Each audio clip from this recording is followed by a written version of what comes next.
Fala galera, beleza? Hoje a gente vai falar sobre uma parada que todo mundo sente, mas nem sempre percebe, que é como a quantidade absurda de notícias sobre Yu-Gi-Oh! Faz com que a gente viva nessa eterna ansiedade, a gente fique refém do que tá por vir, ao invés de a gente aproveitar o que a gente já tem. Então, isso, meus amigos, é o famigerado FOMO, aquela siglazinha para Fear of Missing Out, o medo de ficar de fora, uma tradução livre aí, que é nada mais do que o medo, né, a fobia o medo de ficar de fora, na verdade, não tem nada a ver com fobia. É o medo de você ficar se sentindo para trás, ultrapassado com relação a uma série de novidades. Então isso não é exclusivo do Yu-Gi-Oh! E bom, eu já adianto que pode ser que eu entre numa seara meio espinhosa que é a política, porque eu acho que em um certo ponto é meio que inevitável tratar desse tema sem falar sobre algumas questões assim meio políticas. Então eu sei que só de eu fazer essa correlação com card game já vai deixar muita gente incomodada, mas não tem problema. Às vezes a gente precisa incomodar para provocar uma reflexão nas pessoas, né? Então, bom, se você puder, deixa um like, se inscreve no canal, considere fazer uma contribuição via Pix pelo QR Code na tela ou no link da descrição, beleza?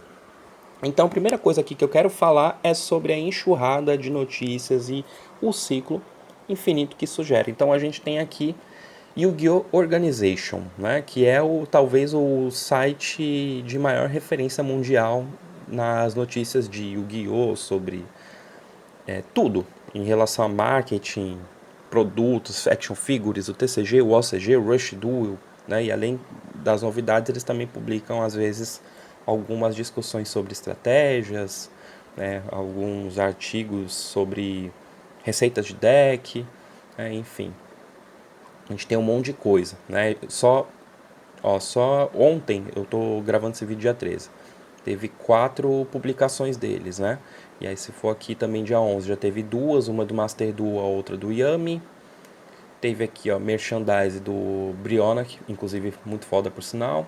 Enfim, bastante coisa tem de novidade. E é assim, se tem uma coisa que não para nunca nesse jogo, é notícia. Você piscou, lançou carta nova no OCG. Você foi dormir, no dia seguinte tem spoiler de alguma coisa. Ainda mais por causa da diferença de fuso horário entre Brasil e Japão. Aí você foi trabalhar, do nada acontece, sei lá, uma banlist emergencial. E o resultado disso? A comunidade inteira fica nesse ciclo vicioso de se preocupar mais com o que vai sair do que com o que está disponível agora. Então, a própria Yugi Organization aí, por exemplo, todo dia tem alguma atualização.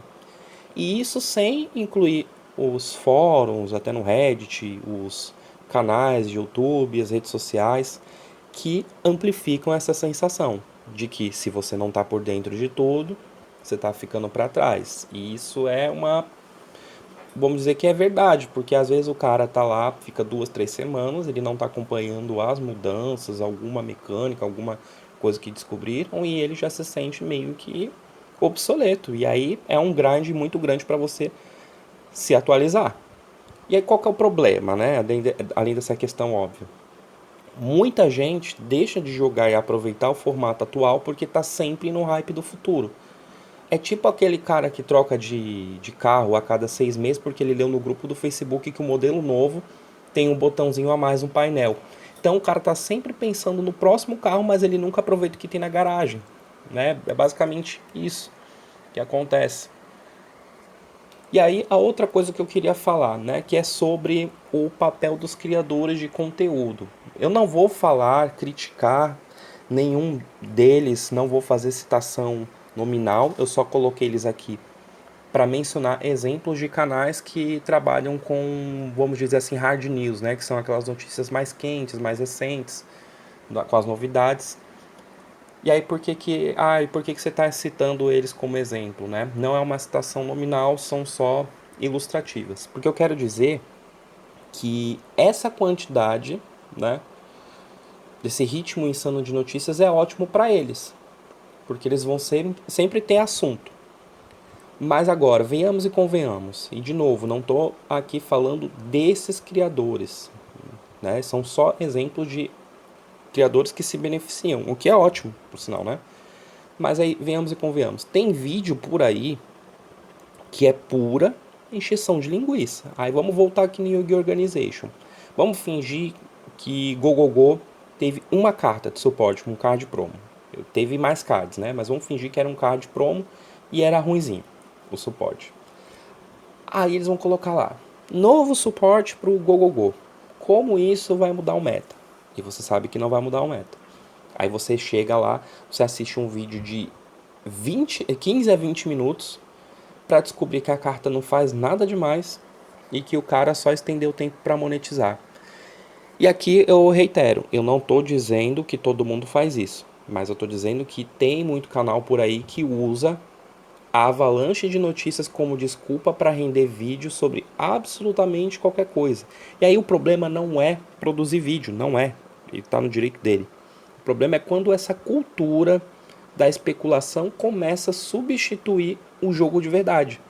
É tipo aquele teu amigo que passa mais tempo falando de mercado de ações e não sei o que, do que ao invés de investir de fato. Ele nunca está satisfeito com nada, porque ele sempre tem uma, abre aspas aí, uma oportunidade melhor no horizonte, sabe? E aí isso vai dialogar diretamente com o que eu quero abordar aqui, que é sobre esse mercado especulativo. E a gente tem aqui Yu-Gi-Oh! Prices, que eu acho que é o site que melhor ilustra essa questão. Para quem não conhece, Yu-Gi-Oh! Prices é basicamente uma bolsa de valores do Yu-Gi-Oh! Só que aqui não são ações, você está tendo um mercado especulativo em cima das cartas. Então aqui ao lado direito você tem as cartas que tiveram um acréscimo no valor, a porcentagem, e à esquerda as cartas que tiveram uma queda. E aí ele faz um levantamento acho que de várias lojas, eu não lembro exatamente qual que é a metodologia que eles usam para catalogar dessa maneira. Mas enfim, qualquer questão. Se tem uma coisa que essa velocidade de notícia alimenta, é a especulação financeira. Muita gente tem o OCG como um laboratório de tendências, né? E aí só para esclarecer, o OCG é o formato adotado pela Ásia, então as novidades lançam lá primeiro, depois chegam aqui pra gente, e aí tem uma banlist própria, e por isso são praticamente jogos diferentes. É Yu-Gi-Oh! A regra, o princípio é o mesmo, mas a forma como os decks se organizam são distintas por causa dessas diferenças, né? Então, se um deck, muitas vezes, performa bem no Japão, já começa todo aquele movimento meio de tubarão, aquele movimento predatório, que começa a discutir um monte de coisa, começa a falar que o negócio é incrível, etc. E aí, antes mesmo das coisas chegarem aqui, antes mesmo de acontecer, deles vigorarem no nosso formato, os valores já começam a inchar. Isso sem eu falar também de uma prática bem FDP da Konami, que é eles inflarem não, né? Eles inflam o preço, mas é mudar a raridade das cartas aqui, né? Que aí é um outro tópico. Mas aí acontece isso. Esse movimento de já começar a inflar os valores, às vezes o deck, o arquétipo, nem chegou e já está super alto, já tem uma especulação enorme. E aí qual que é o resultado disso? O cara que só queria jogar um formato competitivo tranquilo se vê tendo que pagar um rim para montar um deck que, sei lá quantos meses depois, vai tomar um acerto enorme na banlist. Então, na minha opinião, isso acaba reforçando o elitismo financeiro gigante, porque os jogadores com mais dinheiro conseguem garantir os staples, né, Dominus Purge, Impulse, etc., o Mucharme, e os metadecks, né, ele também consegue garantir, enquanto que o resto aí, os plebeus, né, a plebe, tem que se contentar com o que sobra. Então é basicamente como se o mercado de Yu-Gi-Oh! Fosse uma versão de Wall Street, aquilo que eu falei, né? Só que ao invés de ações, os especuladores brincam com uns pedacinhos de papel brilhante. E aí isso entra também numa outra coisinha, que aí é a parte da polêmica, a parte que o pessoal não vai gostar, vai falar, você é uísta, né? É uísta, não sei o que. Mas tem aqui, ó, tem um carinha, não sei se vocês já conheceram, chamado Karl Marx. Ele fala sobre alienação. né? O que é alienação, né? Tudo isso aqui tem essa definição, né? Que acontece no capitalismo quando o trabalhador é separado dos bens que produz. Ou seja, é essa desconexão entre o bem produzido e o trabalhador. Mas o que eu trago para cá? Por que eu estou falando disso, né? Porque assim, ó, o Yu-Gi-Oh! Moderno faz com que os jogadores estejam sempre correndo atrás da próxima novidade sem nem perceber o quanto que eles estão presos nesse ciclo de consumo desenfreado. Então, a Konami dita o que será relevante, a Konami responde, e a comunidade, perdão, responde abrindo a carteira. Aí o jogador médio não é mais só um duelista, ele é só um consumidor condicionado. Ele não tem tempo para questionar se ele precisa mesmo de tudo isso, porque se ele parar ele vai ficar para trás. E o pior, muitos nem aproveitam o que compram, porque quando finalmente terminam o deck, já tem alguma coisa nova ofuscando ele. E aí isso aconteceu comigo até pouco tempo, quando saiu o Apodracose. Quando ele tinha sido anunciado, eu tava tipo super mega hypado lá, querendo negócio, e eu coloquei na minha cabeça assim, eu tinha jurado para mim mesmo que quando saísse, quando eu conseguisse comprar, eu ia comprar, ia sossegar o facho. E não aconteceu, porque já saiu mais coisas, achei, eu gostei da artwork, eu gostei da mecânica, aí fui lá eu pegar e montar o negócio. Sei lá, não precisa ser necessariamente uma novidade, mas de repente me deu a louca que comecei a ver tal deck em um formato. Por exemplo, eu peguei Memento depois do Apodracoses, né? E aí eu falei, não, vou sossegar. E não sosseguei. Depois peguei e montei outra coisa, né? E claro, isso não vai acontecer com quem nem pode se permitir essa opção. Mas mesmo que a pessoa não tenha essa opção de conseguir montar, toda essa cadeia de novidades por si só já gera uma angústia e até um sentimento de impotência na pessoa por ela não conseguir comprar isso, né? Comprar o que ela quer. E aí, quais são minhas dicas então para a gente não virar refém disso, né? O que a gente pode fazer então? Beleza, a gente já sabe que esse ritmo frenético gera ansiedade, fomenta a especulação, mas a primeira coisa que eu diria é desacelera, cara, desacelera. Porque nem toda carta nova vai mudar o jogo e nem toda tendência do OCG vai se replicar no TCG. Tem um react até meu aí, e até o Bota mesmo, lá no vídeo que eu fiz o react, comentou, né, de algumas diferenças, como por exemplo o Adventure Token, o Brave Token.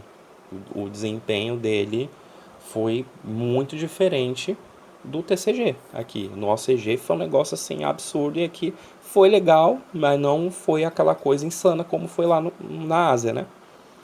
Segunda coisa, começa a experimentar, curtir mais o formato atual. Pega aquele deck que você já tem, aprimora ele, testa novas estratégias, joga com a galera sem essa paranoia de sempre precisar do que acabou de sair, sabe? Também começa a questionar esse consumo. Será que vale mesmo a pena pagar caro por cartas que podem nem ter o impacto real? Ou será que é melhor esperar, ver como que o jogo se desenrola? E, sei lá, também ficar de olho, acho que importante também, né? Começar a ficar de olho nesse discurso de quem pode mais chora menos, sabe? E o Yu-Gi-Oh!, pelo menos para mim, deveria ser mais sobre aliás, deveria ser exclusivamente sobre estratégia de diversão, não sobre quem pode gastar mais dinheiro, sabe? Eu acho um bagulho meio zoado.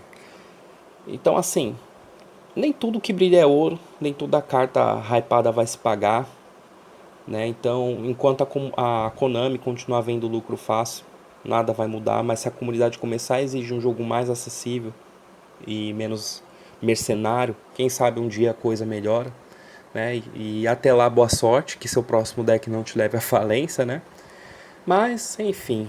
E aí, o que vocês acham? Vocês estão sentindo essa ansiedade também? Já sentiram em algum outro momento? Ou vocês conseguem manter o controle nesse mar de novidades? Deixa aí nos comentários e bora debater.